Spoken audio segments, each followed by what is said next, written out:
Good morning সবাইকে। কেমন আছো তোমরা? আশা করছি অনেক ভালো আছো, সুস্থ আছো। আর আমরাও কিন্তু অনেক ভালো আছি। তোমাদের এসআর ফ্যামিলিতে অনেক স্বাগত জানিয়ে শুরু করছি নতুন একটি ভিডিও।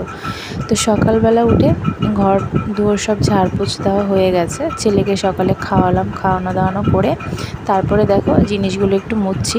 অনেক দিন ধরে কিন্তু মুছতাম না, মোছামুছিটা প্রায় অনেক দিন বন্ধ ছিল।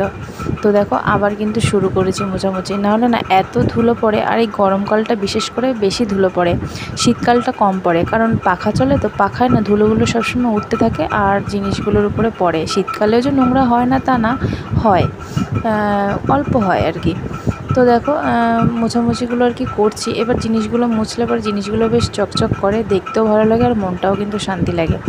তো ঝাড় দেওয়ার পরেই আমি মুছি, ঝাড় দেওয়ার আগে না। কারণ ঝাড় দেওয়ার পরে আবার তো সেই ঝাড় দেওয়ার পরে মুছি, মানে যদি আগে মুছি ঝাড় দিলে কিন্তু সেই ধুলোটা কিন্তু আবার ওড়ে, তাই না? সেই জন্য আমি ঘরটা ঝাড় দিয়ে তারপরে ঘরের জিনিসগুলো মুছি, আবার রান্নাঘরে যা যা থাকে সেগুলো কিন্তু মুছি। জানি না এত ধুলো কোথার থেকে আসে, রোজ এত এত ধুলো, মানে কি বলবো, সব সময় যেন না ধুলো পড়তে থাকে। আর মুছতে মানে না মুছলেও বেশ ভালো লাগে না। তো সকালবেলা ওর বাবা, সকাল না প্রায় বেশ বেলা হয়ে গেছে, কিন্তু প্রায় 11টার পরেই আর কি বাজারটা নিয়ে আসলো। তো সকালবেলা আমার কোনো সবজি ছিল না দেখে, তাই রান্না হয়নি দেখে, তাই ওর বাবা পরোটা তরকারি নিয়ে এসেছিলো, সেটাই আর কি আমরা তিনজনে খেয়ে নিয়েছি। তারপরে এই বেগুনটা ঘরেই ছিল, বেগুনটা দুদিন মানে মানে আগেই থেকেই, আগের বাজারে যে গেছিলো তখন বেগুনটা ছিল। তো ভাবছি বেগুন, ওর বাবা সবসময় বলে ভাজা খেতে, তো ভাজা কি সবসময় ভালো লাগে? তো ভাবলাম যখন পাবদা মাছ এনেছে তো এইটা দিয়ে আর কি ঝাল করি। তো পাবদা মাছ দিয়ে সর্ষে বাটা দিয়ে বেগুন দিয়ে ঝাল করেছিলাম, বেশ ভালোই হয়েছিল খেতে। আগের দিন তো যখন এনেছিল তখন তো শুধু সর্ষে বাটা দিয়ে ঝাল করেছিলাম, তো এটা এবার বেগুন দিয়ে ঝাল করছি, বেশ ভালোই লেগেছিলো খেতে। সবসময় তো একই রকম জিনিস খেতে ভালো লাগে না। তো বাবা বলছিল আগের দিন ঝাল আর কি ভালো খেয়েছিল দেখে ঝালই আর কি করতে বলেছিল। তা আমি ভাবলাম যে না, আজকে কিন্তু বেশ গরমও ছিল, দেখতে পেলে যে ঘরের পর্দাগুলো দিয়ে রাখি, আর নালে রোদের তাপ ঢুকে না এত ঘর গরম হয়ে যায়। এমনিতেই তো আমার ঘর গরম, তো গরমের জন্য ভাবছি যে না আজকে ঝাল আর করবো না, আজকে বেগুন দিয়ে আর কি মানে পাতলা করে আর কি ঝোল করবো, সর্ষে বাটাই দিয়েই করবো। পাবদা মাছে আবার সর্ষে বাটাটা না হলে আবার খুব একটা ভালো লাগে না, তো সেই কারণে একেবারে টেলটেলে ঝোল আবার কিন্তু ভালো লাগে না, তাই না? সেই জন্য।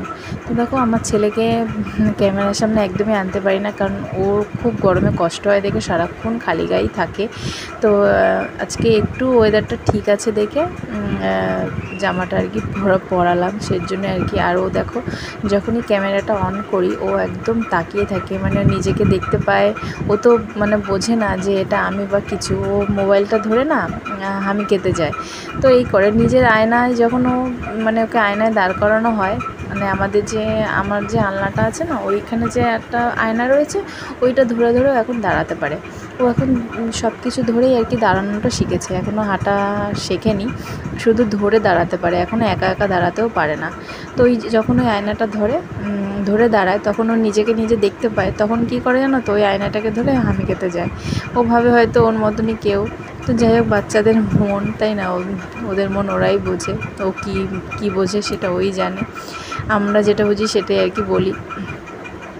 তো এরপরে ওকে স্নান করাতে হবে, কারণ বেলা অনেকটা হয়ে গেছে, রান্নাবান্না তো সব কমপ্লিট। তারপরে আমার কাজকর্ম কিন্তু মোটামুটি সবই হয়ে গেছে। তো এইবার বাকি কাজগুলো সেরে নেবো। ছেলেকে স্নান করানো হয়নি, ওকে স্নান করাবো। তো এত গরমে আমার ছেলেটার কিন্তু আবার ঠান্ডা লেগেছে, জানো তো, দেখছি মানে নাকের থেকে পড়ছে।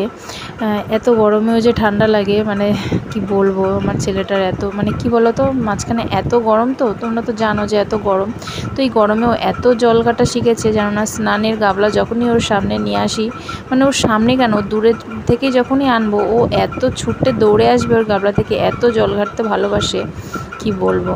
তো বেশিরভাগ ওর বাবাও জল ঘাটা শেখায়, তারপরে আমার মেয়েটাও মানে বেসিনের মধ্যে বসিয়ে পা ধোয়াবে, এই করবে জানো না, এই করাতেই মানে বেশি আর কি ঠান্ডাটা লেগে গেছে। তো কি আর করব, একটু সাবধানে আবার রাখতে হচ্ছে। তো এত গরমেও যে ঠান্ডা লাগে কি বলবো, আমার মেয়েটারও লেগেছে, ছেলে মেয়ে দুজনেরই ঠান্ডা লেগেছে জানো না। মেয়েটাও মানে কাশছে হালকা হালকা, তারপরে ছেলেটারও হালকা মানে সর্দি লেগেছে, ছেলে আর কিছু হচ্ছে না। তো যাই হোক কী করা যাবে দেখি, যদি বেশি হয় তাহলে ওষুধ খাওয়াতে হবে। তারপরে দেখো এটা হচ্ছে একদম সন্ধ্যের পরে, তো কি খাবো ভাবছি। অনেক দিন ধরেই মানে ম্যাগিটা খাওয়া হচ্ছে না, এটা ম্যাগি না ইপি, আমার মেয়ে আবার ম্যাগিটা খেতে চায় না, সেই কারণে তো দোকান থেকে আনলাম, মেয়েই আনলো।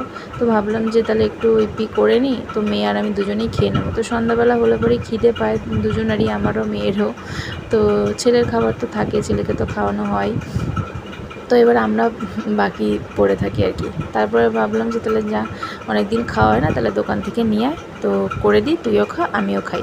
তো করে দিলাম, মেয়েওকে দিলাম, আর এই মেয়ে ওদিকে খাচ্ছে, আর এই যে এটা এবার আমি খেয়ে নেবো। ঠিক আছে, তো চলো বন্ধুরা, ভিডিওটা কেমন লাগলো জানিও। আজকের মতন টাটা, দেখা হচ্ছে নতুন একটা ভিডিওতে।